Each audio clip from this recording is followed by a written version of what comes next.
अब तक दोपहर हो चुकी थी।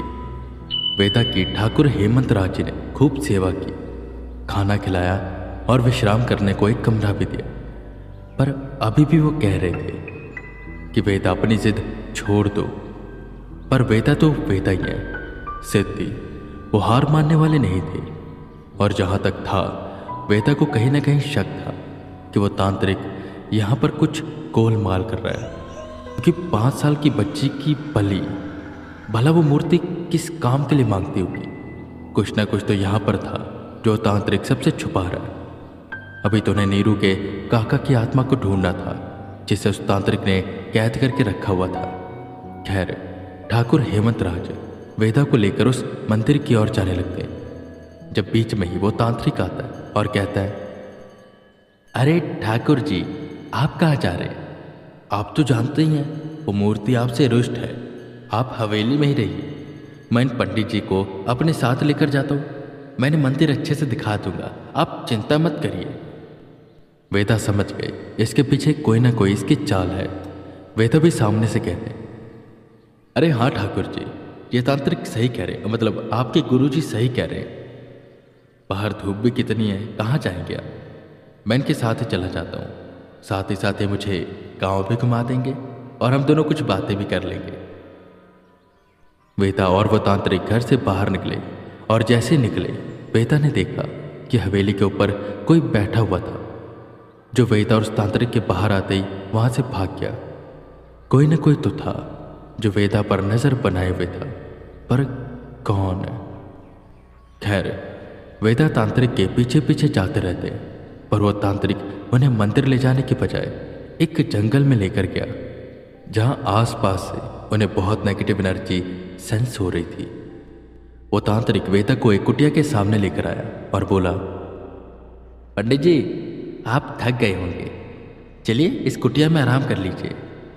अभी मैं और भी दूर जाना है, आप आगे बढ़िए, मैं आपके लिए पानी लेकर आता हूँ, यहीं बगल में एक कुइयां है।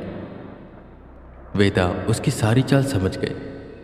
वो जान गए कि इस कुटिया में कोई नेगेटिव एनर्जी होगी और ये तांत्रिक वेदा को छल से मारना चाहता है, इसलिए वो उन्हें अंदर भेज रहा है ताकि वो वेदा को मार दे और ये रात सबसे छुपा रह जाए।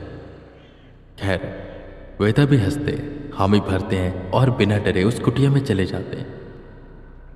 अब साले पंडित, तुझे पता चलेगा कि ये गांव क्यों मशहूर है भूतों के गांव के नाम से।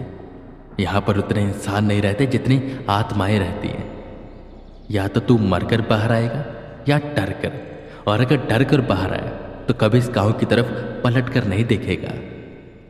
वो सोच मन ही मन हंसने लगा कि तभी उस कुटिया का दरवाजा खुला और वेदा हंसते हुए बाहर आए।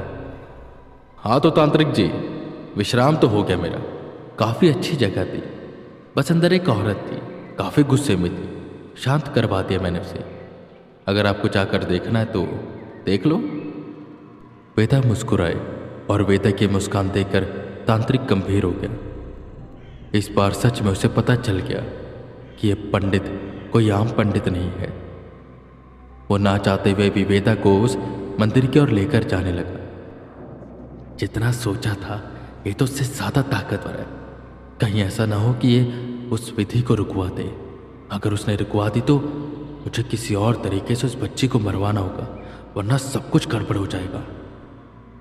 वो मन ही मन सोच वेदा के साथ आगे बढ़ता रहा। वेदा उसके चाल चलन से समझ रहे थे कि कोई ना कोई साजिश है जो उसके मन के अंदर जन्म ले रही है। पर खैर, वो वेदा को उस मंदिर के सामने लेकर आया और उस मंदिर के सामने आते ही वेदा को तेज नेगेटिव पावर सेंस हुई, जो दिव्य भी थी और बुरी भी। मंदिर पूरा खंडर हो चुका था और काफी पुराना था।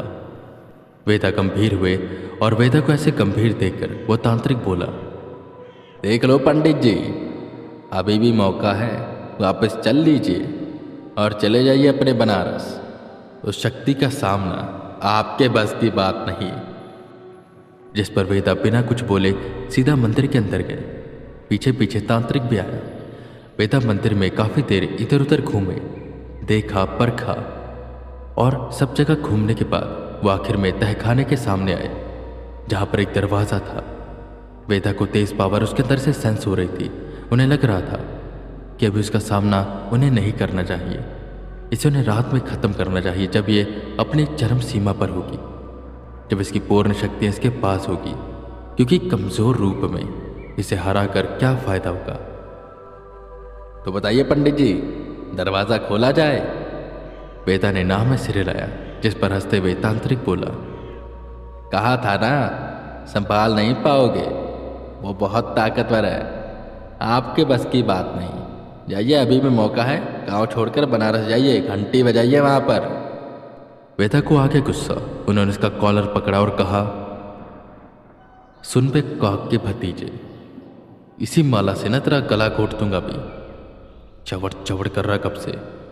अभी नहीं जाऊंगा अंदर, रात को जाऊंगा। और पता रात को क्यों जाऊंगा? तभी अपनी पूर्ण शक्तियों पर होगी। इसे कमजोर रूप में हराकर मुझे अपना नाम खराब नहीं करना। मैं शक्तियों को तभी हराता हूं जब वो अपनी पूर्ण रूप में होती है, तभी मेरे मन को संतुष्टि मिलती है, समझा? और तेरे जो राज है ना, खुल के रहेंगे। तू तेरी उल्टी गिनती शुरू कर दे। और हाँ, नीरू के काका की आत्मा को जो तूने कैद करके रखा ना, वापस कर दे। मुझे उन्हें मुक्त कराना है, और यहाँ पर जितनी भी आत्माएं हैं ना, मैं सबको मुक्त कराऊंगा। ये सुन उस तांत्रिक के पैर कांपने लगे। तुम्हें ये सब कैसे पता? जिस पर हंसते हुए वेदा बोले, तू नहीं जानता मैं कौन हूं।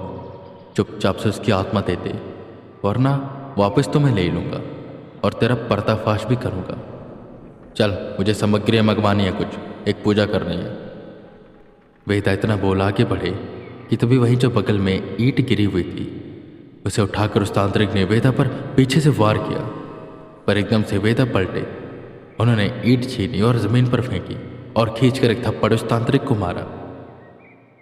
काफ़ी कुछ सीख गया हूं मैं, इसका कोई फायदा नहीं है।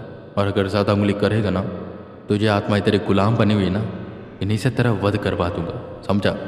और एक और बात याद रख, मैं इंसानों को नहीं मार सकता, पर हाँ मरवा सकता हूँ। चल अब। इतना बोल वेदा उस मंदिर से बाहर निकले और ठाकुर जी की हवेली की ओर चल पड़े। एक लंबी चौड़ी उन्होंने लिस्ट बनाई और तैयारी करने लगे, वो उस मूर्ति को तोड़ने की और उस शक्ति को नष्ट करने की। पर वहीं दूसरी तरफ वो तांत्रिक किसी और चीज़ की तैयारी कर रहा था, और पूजा।